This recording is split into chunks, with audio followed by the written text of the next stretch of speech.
So next up, we have lovely Inge, who I believe is waiting in the wings. So we will be just getting her admitted into the lay Zoom for those of us that are watching on Zoom. And then we will be talking about Inge's very inspirational journey through yachting. She has incredible experience, and I'm really excited for you all to listen to what Inge has to say, and then also to talk about her career outside of yachting as well. So Inge, are you there, my dear? Yes, I am. How are you?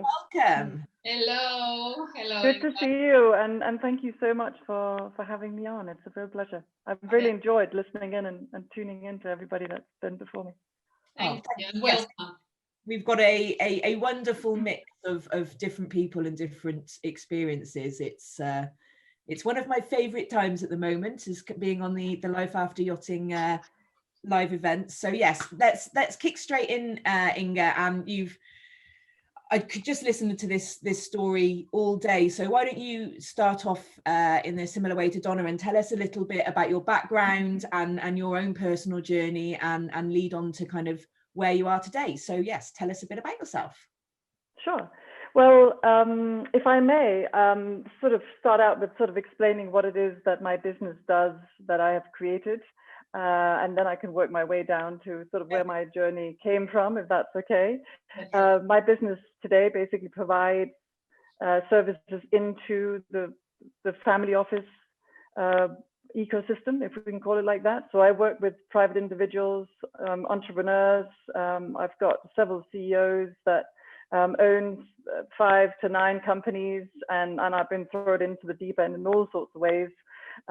Through a lot of fun things that they suddenly just ask you to do, whether it's, oh, can we buy a house in Cuba? No, not possible unless you're married. Or, you know, I want to go to Colombia on Monday. Okay, we'll make it happen. Basically, we don't manage clients' wealth. We leave that to the experts, like with what Emma was talking about earlier, because it's really, really important to make sure that you get the right advice for everything that you require. So what we offer is much more on the advisory and the lifestyle management side, though it also includes on tax planning, trustee services, estate planning. It could be retirement strategies. Emma was touching on some of those earlier, because we do need to consider that, even though that we think we're still very young. Certainly some of us would like to say that we still are. And then there's things like philanthropy. There is art collection, which is something that I've worked with myself quite a bit with several private clients, where they're brilliant at what they do in their corporate world and their corporate businesses. But when it comes to some of their private aspects, which is still a business, and I don't even see it like that, you know, art collections, for instance, to get it recorded properly, to get it appraised, to know what you actually own, and have an understanding on what is the value of that piece of art. What does it cost you to own it? You know, storage, is it hanging somewhere? Does it go into exhibition? There's a shipping cost attached, things like that. And then, of course, our clients are accessing our little black book of all of the knowledge, certainly that I have acquired, and I still get lots of good connections. Certainly lockdown has actually been quite a good way to connect with people, and in that way. And some of my clients in the past couple of years, and I think lockdown have sort of given a different insight into the real privacy that certain clientele is looking for. So I have had requests for, can I rent a private island? I would like to have a very private luxury property, but with all of my luxury amenities, just like we have on the super yacht. I want the staff chef, I want to be pampered by my spa manager, and all of these kinds of things. So that's also something that we offer in the Mediterranean, Caribbean, wherever people, again, throw us in the deep end and say, this is where we would like to go. Other tasks could be, certain people at the moment, it seems to be quite trendy. They want to buy a private estate so that they don't get into the situation that they have to be stuck where they have been for months on end. So they have a refuge that they can go to, whether it's a chalet or whether it's a place in Tuscany, or where people feel that their refuge is, as long, I guess, as they have high-speed internet It seems to be on the high agenda at the moment. We need the children to be able to go to school remotely, and husband and wives need to be able to work remotely as well. And then for the yachties as well, I've been very happy to support some yachts recently as well.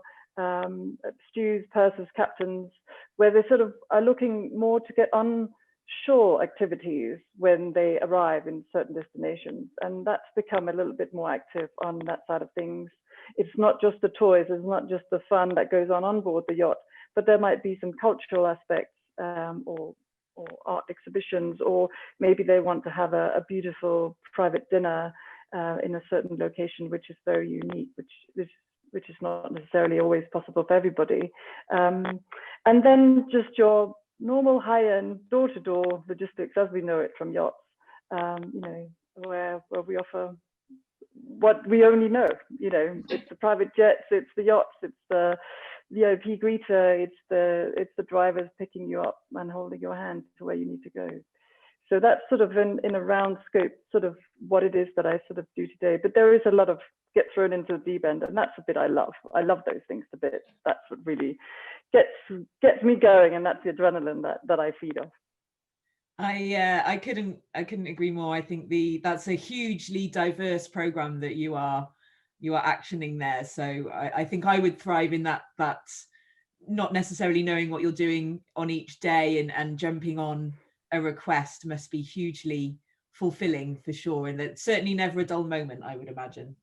No, because you also learn a lot along the way. I mean, my clients have full faith in, and they also know there are some occasions like the request for, you know, Inge, I'm interested in buying a house on an estate in Cuba. Can I do that?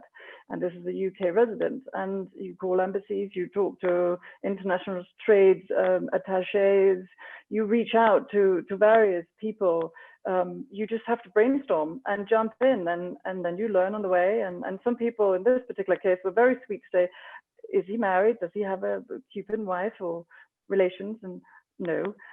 So in this case, you have to have a Cuban relation in order to be able to do it. But you learn, and that's what I really like. And on that path, you also get to know new people that you didn't know before. And those kind of things are really thrilling, I think. But going on to the questions about how I started my career, that was really, in reality, due to a terrible event of 9/11, where I was headhunted very happily to a marketing role as a junior marketeer to Singapore. And I thought, gosh, I'm getting myself into expat, you know, platform right off the start. This is incredible. And I always love to travel. So off I went. My CEO said, come to Jakarta, this is the headquarters, come and join us here, and we'll just do a bit of work until the paperwork is sorted. It'll be fine, don't worry. And of course it didn't. So suddenly the US had this horrible event and the whole world stopped. It was a new phenomenon that I've certainly never heard about it before. I don't think anybody had, and here we were. So I packed up my bags, had a little bit of a travel through some of the Asian countries that you still allowed you to travel through. And but there's no doubt, admittedly, when I came back home, I actually felt like a complete failure. I thought, here I was, you know, and I'd advertised all my friends and family. I was going to be this expat, you know, and several months later, I was back, you know. So I ended up crying on a very nice friend's shoulder, who was an electrician on the then 95-meter Almicab. And he just said, you know, kept talking about this yachting and come and join. And I thought, what is this? I don't understand what you're talking about. Never heard about it. And I spent 2 weeks as you do in the early days, in a hostel with several other individuals who were seeking the same dream. And I started working on a fed ship, motor yacht Lady Beatrice, with Captain Watson at the rudder. And that was sort of my journey that then, gosh, I had no idea it was going to be 15 years plus being in the industry, to be honest. And that became my workplace. Wow. I think that's a familiar story, not a story, obviously that's a very unique story, but a familiar flavor for what we're, the positive to come out of the situation at the moment. You can go through something as horrific as 9/11 and the horrendous, you know, impacts that had on so many people. And for every awful situation like that, there are amazing stories like yours where you think that, you know, nothing's ever going to be good again, and actually it led you to what was, you know, a 15-year long career span in an industry that you didn't even know existed before that. So and also I didn't know what it was going to give me. You know, I had these qualifications, and talking about educational background, I have a bachelor degree in international marketing and engineering. I wanted to be an architect. So to suddenly do laundry and be on service duty and do housekeeping, it was not at all in my atmosphere, to be quite honest.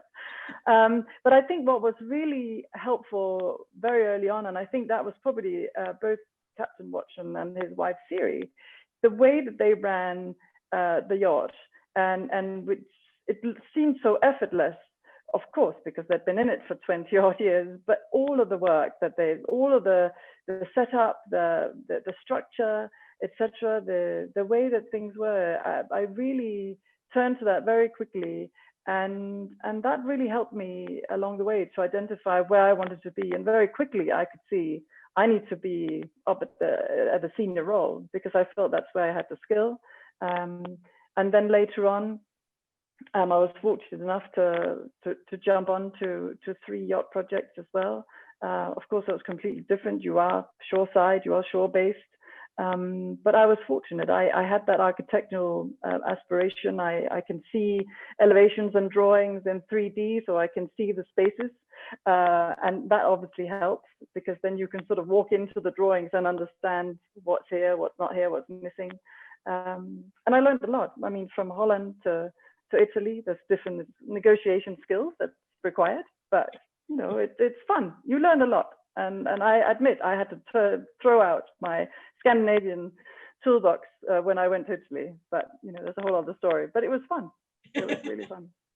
It is. I mean, that's so true. I mean, that's, if you could tick the boxes of the skills, you know, required, and again, this goes back to a lot of what we're talking about with crew finding their place on land. Somebody with, you know, having a, you know, engineering degree, and then the experience of being and working and living on the yachts, to then bring both of those skills over to you know, yacht builds and project management and that side of things is, I mean, you couldn't write a better CV really. So that's, to me, I can see that being a completely natural transition. But yes, the move over to Italy, I think we've all enjoyed the Italian finesse. Definitely, it's a whole different move in mysterious ways, let's say it like that.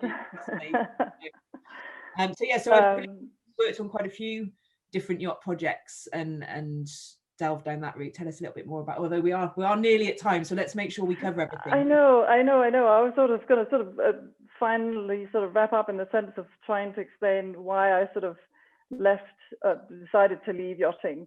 Again, that was sort of a long process for me, really. And I know that I told you the story about the 2 puppets that I sort of arrived on either shoulder, and I sort of, at the end of, well, after a while, I ended up calling them Miss Piggy and Kermit, because they ended up having so many discussions between themselves.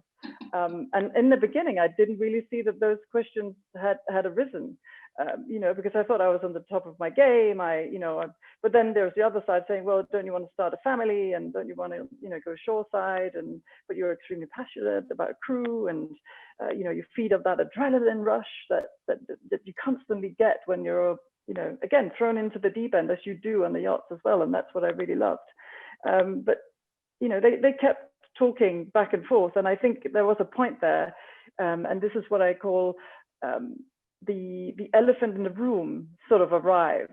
That sort of silent partner that just sits on you and doesn't want to move away, because you are not facing up to what's going on here, or you're not answering your big questions in life, or you're simply not creating a life strategy for yourself. And how do we start doing that? So one of those sort of things, I was in and out. Donna mentioned it before. I was headhunted by a lovely British Greek lady. She wanted me to come and work with her, so I did in London for a little while. But then I came back on yachts again and really enjoyed that.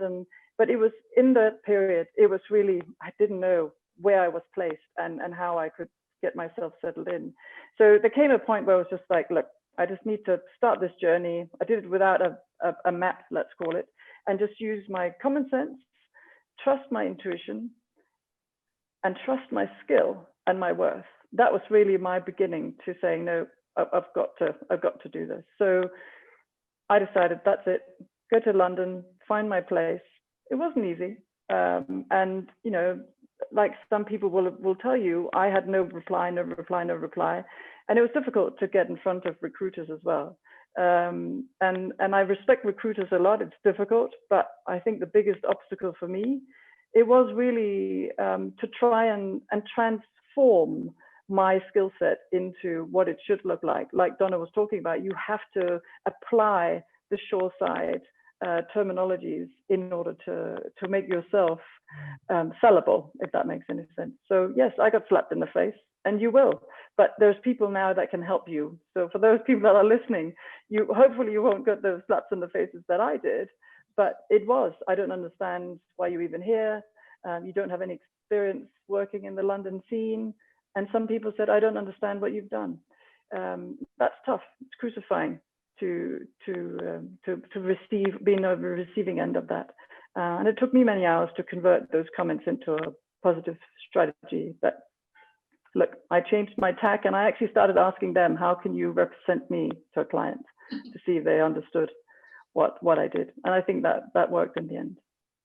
Amazing. Well, yes, I think you're confirming many of the points that we've discussed in the transition to land, and I certainly admire the journey that you went through and the tenacity to make things work. And you're now, you know, in I would say, an enviable position. I'm sure there are many people listening that would love to do some of the work that you are now currently able to do. And I think it shows that the opportunities that we get working on board in terms of lifestyle and the experiences that maybe we get off the boat, as well as the experiences and what we learn on the boat, actually filter through to so many wonderful non-yachting experiences as well. And you know, that's part of what we're doing here, is to help crew realize, you know, how great they are. And I think that the point that I'd love to finish on with you is, and it's so true, is to be, I can't remember exactly how you worded it, but to value your worth and know that you are worthy, and know that what you have done and where you are going is of great value, and to trust that worth is worth it, basically. And I think that's a really important point. I think to trust your skill set, you know, trust your trust your worth. That doesn't mean financially that you can probably claim the amount of money that we received in yachting, but you know, there are jobs in and around London that are at the 60,000, 75 plus 90,000 a year, but it does take some time, and you do have to prove yourself. And equally, like Donna said, the competition is steep these days too. Well, thank you so much for sharing that, and I'm sure if the opportunity arises, we'd love to talk with you further at another time. And I can see that we have lovely Anna waiting in the wings for us now for our next segment. So yes, thank you so much again. With everybody that we're speaking today, if you would like to talk with Inge, find out more, you have a use of her services perhaps, then obviously reach out through the Life After Yachting movement, and you can, I know that you have some great social media as well, so you are out there, and we're really, really pleased to have shared some of your experiences and learned from them as well. So thank you so much for your time. Oh, thank you for having me. Thank you. It's a great pleasure. Take care. Very inspirational story for all of us, and talk to you soon. Okay, take care, all of you. Thank you, Inge. Bye.